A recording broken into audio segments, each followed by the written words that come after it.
Woi, gabut yuk! Balik lagi bareng Ara View yang siap nemenin kegabutanmu. Kali ini Ara akan membawa dua wanita yang berada pada sebuah rumah dengan latar belakang desa yang hijau, dengan kearifan lokal dan menyegarkan mata, namun berbeda masa. Film yang diperankan oleh si cantik Park Shin-hye dan Jeon Jung-soo terhubung melalui panggilan telepon yang mampu mengubah nasib mereka. Klik kawan pecinta film boleh subscribe dulu supaya Ara makin semangat untuk review film-film seru lainnya khusus buat kalian. So, tanpa basa-basi lagi, let the story begin.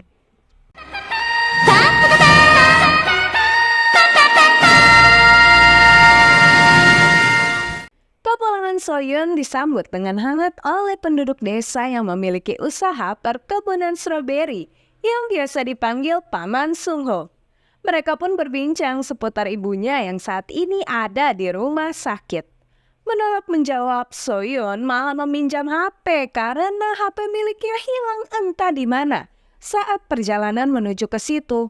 Dicoba telepon nomornya berkali-kali namun tetap tak ada jawaban. Paman meminjamkan HP-nya, namun Soyeon menolak dengan alasan di rumah juga pasti ada telepon sehingga ia bisa kembali menghubungi nomornya itu.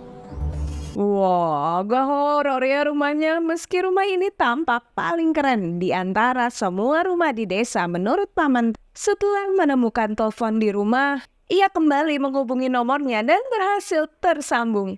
Sayangnya si penemu HP malah meminta imbalan. Dan Soyeon yang kaget langsung bertanya di mana ia bisa mengambil HP-nya. Tapi malah terputus dong sambungannya. Dan kini HP-nya malah tidak aktif. Wah. Soyeon yang bete gak habis akal. Ia mencoba melacak handphonenya melalui website. Mendadak ada telepon masuk. Kok malah salah sambung ya? Si penelpon bersikeras telepon lagi dan meracau mengenai kondisinya saat itu. Saat berkonsultasi dengan dokter, Soyeon mendapat kenyataan pahit bahwa operasi tumor sang ibu harus dilakukan di rumah sakit yang lebih besar, diiringi dengan resiko yang sangat berbahaya. Dengan sedikit kesalahan saja, sang ibu bisa koma atau kritis. Kembali ke kamar perawatan, ibu langsung meminta Soyeon untuk mengurus uang asuransi jiwanya, serta menyuruh anak satu-satunya itu untuk mempersiapkan makam di sebelah sang ayah. Yeay, kirain marah gara-gara omongan ibunya. Nggak taunya Soyeon marah karena kepahitannya dengan sang ibu. Lah, si ibu ngapain deh?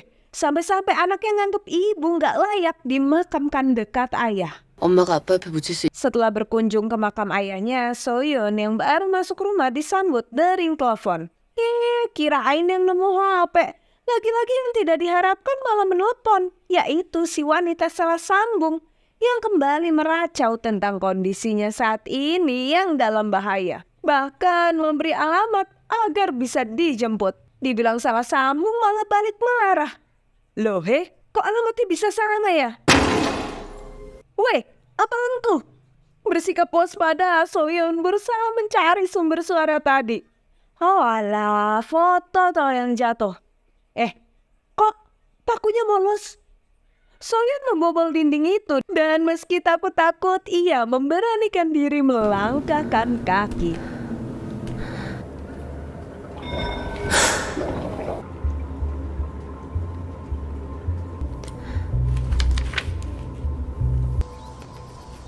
Keesokan paginya Soyeon bertanya kepada Paman Sung mengenai foto itu dan kejadian sebenarnya yang terjadi di rumahnya. Paman hanya mengatakan wanita bernama Yongsuk itu tinggal bersama ibunya yang seorang dukun. Tapi Paman kayak ngehindar gitu dan menolak membahas lebih jauh. Di jalan pulang, Soyeon melewati toko Sunhee dan menyadari bahwa toko inilah yang selama ini hendak ditelepon Yongsuk. Telepon kembali berdering dan saat diangkat, Yongsuk sedang mengalami siksaan mengerikan dan histeris karena hendak dibakar oleh ibunya yang merupakan mbah dukun. Anehnya, api yang jatuh di masa Yongsuk ikut membakar dan mengeluarkan asap di masa Soyeon. mereka kembali teleponan. Yongsuk kecewa karena menganggap bahwa Sunhee tidak berniat menolongnya. Disinilah Soyeon membeberkan fakta bahwa mereka berada di rumah yang sama dan membacakan kalimat yang Yongsuk tulis di buku diarinya pada tanggal 17 kemarin. Mulai ketakutan, Yongsuk mengakhiri teleponnya. Namun Soyeon sempat memberi info mengenai kecelakaan pesawat di masa Yongsuk yang didapatnya dari internet. Saat makan malam, Yongsuk yang gak selera terpaksa menghabiskan makanannya karena ibu mengancam akan mengembalikannya ke rumah sakit jiwa dan Yongsuk akan bernasib sama seperti ibu kandungnya. Saat ibu lagi nguncirin rambut, Yongsuk menyaksikan berita persis seperti yang diberitahu Soyeon tadi. Kembali teleponan, mereka sama-sama berusaha mencerna semua kejadian dengan lebih rasional. Wow, meski berbeda masa, mereka saat ini seumuran loh. Sama-sama berusia 28 tahun. Nggak hanya itu, Soyeon bahkan tahu siapa penyanyi favorit Yongsuk dan memutar lagunya via internet. Dua orang yang nggak saling kenal ini ngobrol ngalur ngidul panjang lebar, muter-muter, nggak ada ujungnya. Berasa teman lama yang lagi reunian. 아, 그러게. 내가 한번 찾아볼게. Weh, sampai jam 3 loh itu. Berusaha berempati dengan Yongsuk yang kehilangan ibunya, Soyeon menceritakan bagaimana ia juga kehilangan sang ayah saat masih kecil karena sebuah kecelakaan. Tapi obrolan mereka terpaksa berhenti karena mendengar langkah kaki ibu Yongsuk. Pagi pun datang bersama dengan datangnya sebuah keluarga yang mengunjungi rumah itu. Keluarga muda ini berniat membeli rumah yang lebih mewah dan jauh dari perkotaan agar anaknya dapat bermain dan menghirup udara segar. Disitulah Yongsuk pertama kali bertemu dengan ayah, ibu, dan Soyeon kecil. 아빠. 내 이름이 사연이라고? Merasa bersemangat, Yongsuk segera menelepon Soyeon kembali untuk memperdengarkan suara ayahnya. Saat itu Soyeon sangat bersedih dan Yongsuk memberikan ide abnormal, yakni menghidupkan kembali ayah Soyeon. 일 수도 있지 않을까? Segala sesuatu berjalan dengan baik saat Soyeon melayat makam ayahnya, karena hari itu adalah hari di mana ayahnya meninggal. Dan ibu dukun yang sedang keluar rumah diikuti Yongsuk yang diam-diam kabur menuju rumah tinggal Soyeon sewaktu kecil. Tempat di mana terjadinya kecelakaan yang menyebabkan ayahnya meninggal. Saat ibunya pergi keluar tanpa mematikan kompor, Yongsuk pun datang tepat waktu. Ia mengubah nasib ayah Soyeon dan berhasil menjalankan misinya. Harap-harap cemas nungguin kabar Yongsuk, HP Soyeon tiba-tiba berbunyi. Nah, loh, kok tiba-tiba ada HP-nya ya? Tunggu dulu, fenomena apa lagi nih? Soyeon join klub Princess Disney. Wih, rumahnya juga jadi bagus dong. Paket komplit. Soyeon dapat bonus rumah kaca. Plus orang tuanya yang masih lengkap. Gak tahan lagi wanita itu nangis sesenggukan di pelukan sang ayah. Soyeon berterima kasih kepada Yongsuk atas kembalinya sang ayah ke dalam rumah itu, terlebih ke dalam kehidupan Soyeon. Yongsuk pun takjub dan merasa keren karena bisa mengubah nasib orang lain, walau ia harus mendapat luka baru di punggungnya. Loh, gak bahaya ta? Keluarga ini pun kembali utuh dan Soyeon menemukan kebahagiaan yang tak terkira dan kembali dapat makan bersama lagi. Sebagai ucapan terima kasih, Soyeon memberikan lagu-lagu dari penyanyi yang digemari Yongsuk yang ia putar melalui internet dan direkam oleh Yongsuk ke dalam kaset tape. Ayo, generasi X yang pernah pakai Walkman dan ngerekam pakai kaset tape. Mana suaranya?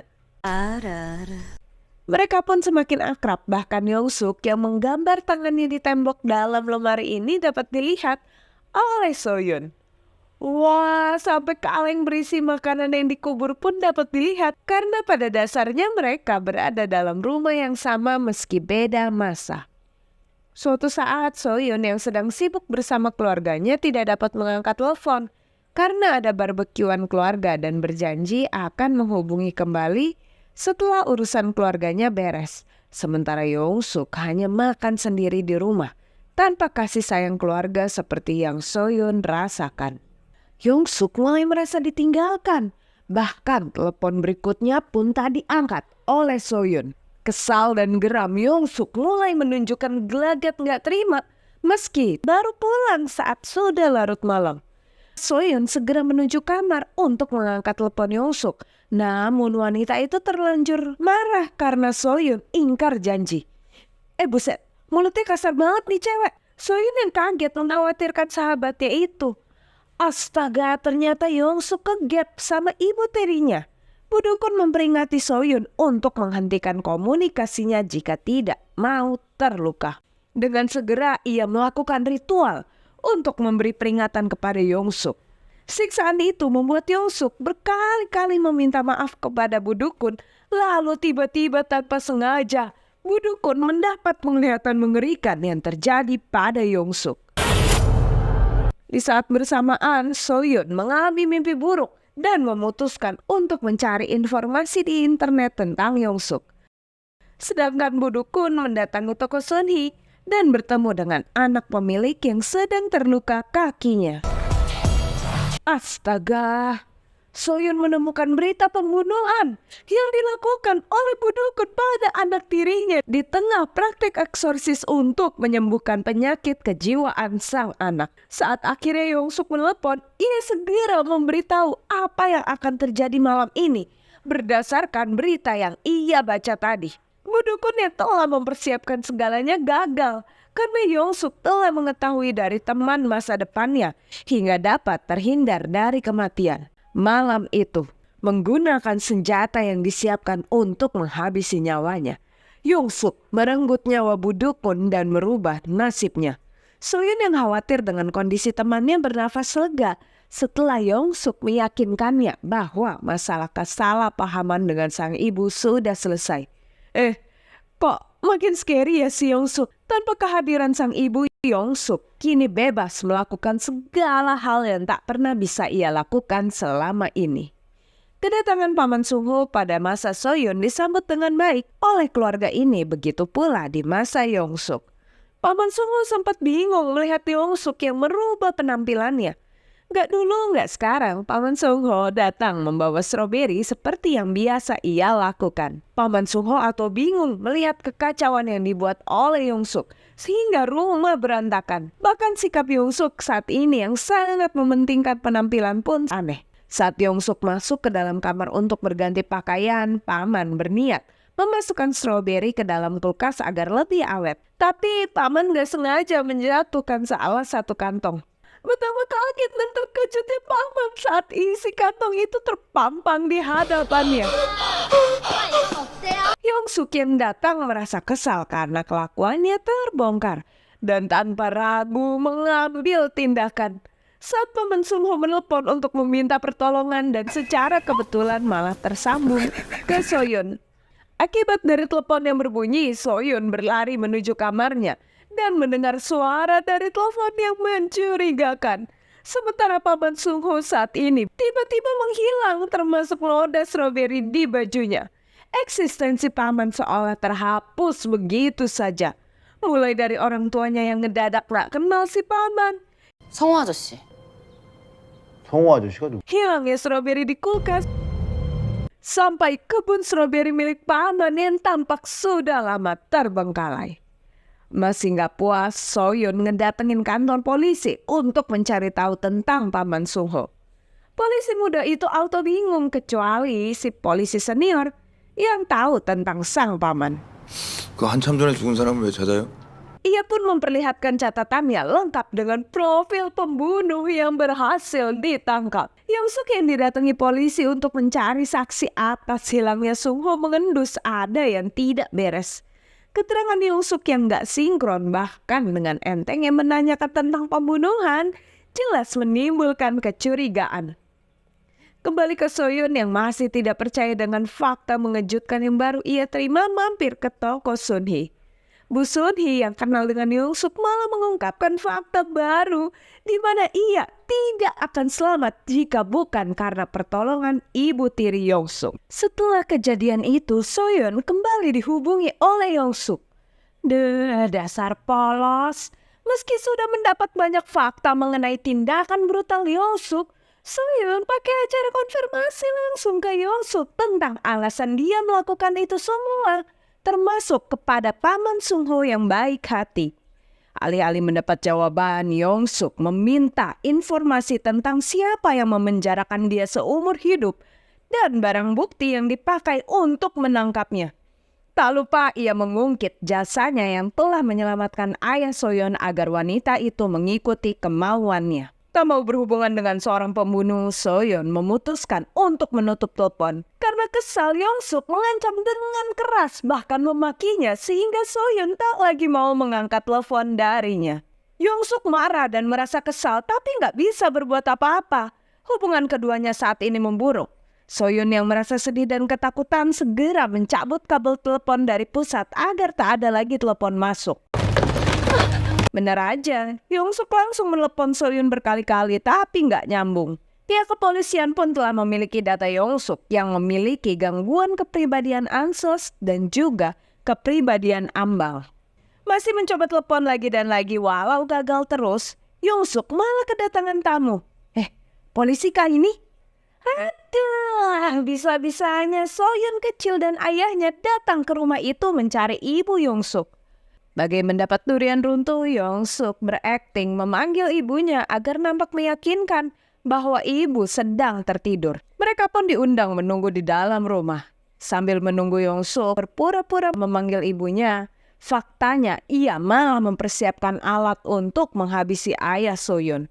Sementara Soyun kecil yang sedang menikmati stroberi pun menyaksikan bagaimana ayahnya dihabisi.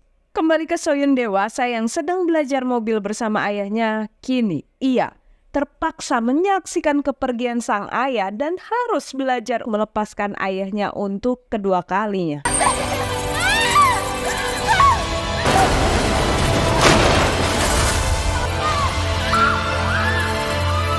Sementara itu, Soyun kecil yang masih dalam kondisi syok berat menyaksikan tingkah sadis Yongsuk. Soyun berlari pulang ke rumah yang kembali menjadi horor dan lebih mencekam. Terlebih dengan tulisan dan telepon rumah yang kembali berdering.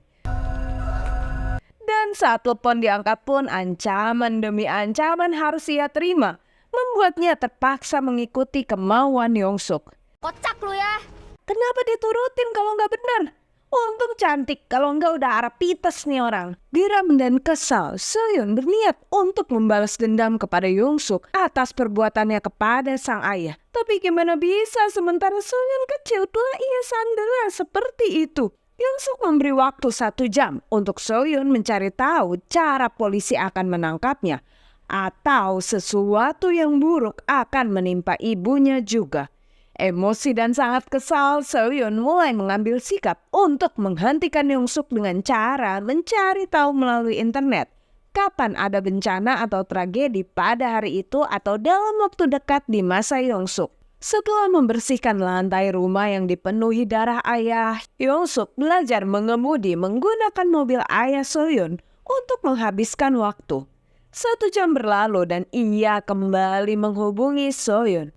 Soyun menjelaskan bahwa barang bukti yang polisi dapatkan ialah pisau yang ia buang dan ditemukan oleh seseorang di sebuah rumah tepat pukul 5 sore ini.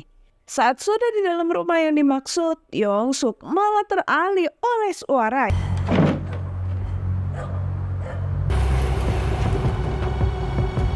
yang rupanya anak-anak anjing. Begitu hendak masuk kembali ke dalam rumah, ledakan dahsyat terjadi. Dan spoiler, Yongsuk terpental karena ledakan. Tapi apakah itu berhasil? Kembali ke Soyun dewasa yang merasa telah berhasil menjebak Yongsuk. Dan mari kita sama-sama berharap agar telepon itu tak berbunyi. Hah, bunyi dong. Oh, untung cuma alarm HP-nya yang berbunyi. Sekali lagi, Soyun yang panik dan kita semua boleh bernafas lega. Wih, tapi kali ini beneran bunyi dari telepon dong. Dan setelah diangkat, Soyun terkejut karena suara anak kecil lah yang menyapanya. Anak itu berbicara mengenai hal buruk yang menimpa sang ayah. Ini cewek masih hidup dong. Kekesalan Yongsuk memuncak karena prank tadi, sehingga kali ini Soyun kecil menjadi sasaran. Dan tentunya berdampak pada Soyun dewasa. Nggak cukup sampai di situ, Yongsuk yang sudah memegang ponsel ayah mendapat pesan dari ibu Soyun yang menyusul ke rumah itu karena khawatir akibat suami dan anaknya yang tak kunjung memberi kabar. Berkat kejadian itu semua, Yongsuk menyebutnya sebagai dewa pembohong karena fakta di balik kematian ayah akibat kebakaran sesungguhnya terjadi karena Soyun kecil yang nonton tanpa bimbingan orang tua dan malah nyalain kompor yang sudah dimatikan sang ibu. Di dalam kesakitannya, Soyun dewasa segera berlari keluar menuju kantor polisi untuk mengambil buku catatan Pak Pol yang menginterogasi Yongsuk waktu itu. Ia nekat memecahkan kaca jendela kantor polisi yang anehnya nggak ada polisi yang jaga masa. Dengan info yang didapat dari buku itu, Yongsuk berhasil menemukan kakek yang menjadi kunci pemegang barang bukti yang menjebloskan Yongsuk ke dalam penjara. Duh, positif sih si kakek jadi korban baru Yongsuk. 남이 버린 물건을 한 Ibu yang tiba di rumah itu mendapati tak ada orang dan segera lapor polisi atas kasus hilangnya anak dan suaminya. Hebatnya lagi, buku yang saat ini dipegang Soyun dewasa pun berubah isinya, menyesuaikan dengan jalan cerita yang Yongsuk buat. Terlebih setelah bukti dibakar, maka Yongsuk kini bukan menjadi tersangka lagi. Dan isi buku mengenai Yongsuk sepenuhnya hilang. Bahkan rumah itu pun berubah sepenuhnya dari rumah kosong menjadi rumah yang penuh kulkas. Semoga isinya es mambo ya guys ya. Itu Yongsuk nelpon siapa weh? Melihat tulisan tentang sang ibu yang ikut datang ke rumah, Soyun memberanikan diri kembali ke dalam rumah itu. Kini baik Soyun dan tim ibu Papol sama-sama mondar-mandir di dalam rumah itu. Nggak bisa menemukan anak dan suaminya, ibu meminjam telepon untuk menghubungi sang suami. Kembali telepon itu terhubung ke zaman Soyun dewasa dan ia segera menyuruh ibunya keluar dari rumah. Waduh, bahaya nih ibu sama Papol. Tuh kan, pas Papol sibuk nyatet omongan ibu, si kopet sadis ini dengan entengnya mengayunkan parang dan menewaskan Papol. Bersamaan dengan Soyun yang juga ditumbangkan oleh Yongsuk yang ternyata bertahan hidup sampai sekarang. Pergulatan antara Soyun dan Yongsuk berlangsung sengit.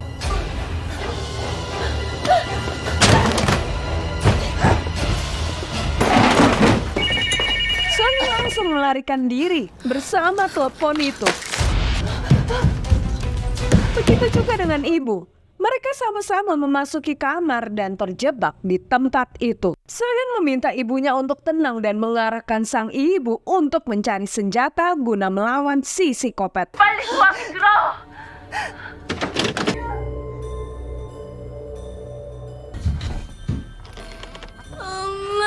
Aduh, udah susah-susah nyiapin mental. Senjatanya main dilepas gitu aja karena Yongsuk mancing ibu pakai Soyun kecil. Soyun juga makin terancam nih karena pintu kamar itu dibobol oleh Yongsuk. Ibu menjadikan tubuhnya sebagai tameng dari sabetan parang Yongsuk. Tapi ibu gak tinggal diam. Ibu nekat menahan parang itu saat Yongsuk kembali mengayunkan senjatanya. Ketika Yongsuk hendak membunuh Soyun kecil, ibu kembali dan mendorong wanita itu jatuh ke lantai 1. Sehingga tepat saat Yongsuk hendak menghabisi Soyun dewasa, wanita itu menghilang dan rumah itu kembali menjadi rumah kosong yang terbengkalai. Soyun menyambut pagi dengan buru-buru mendatangi rumah sakit. Lah, ibunya nggak ada. Ia pun pergi menuju makam sang ayah.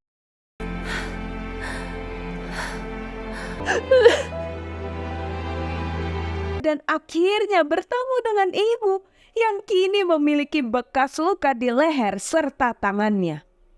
Senyum serta tangis haru pun menghiasi wajah cantik Soyun yang kini melangkah bersama sang ibu.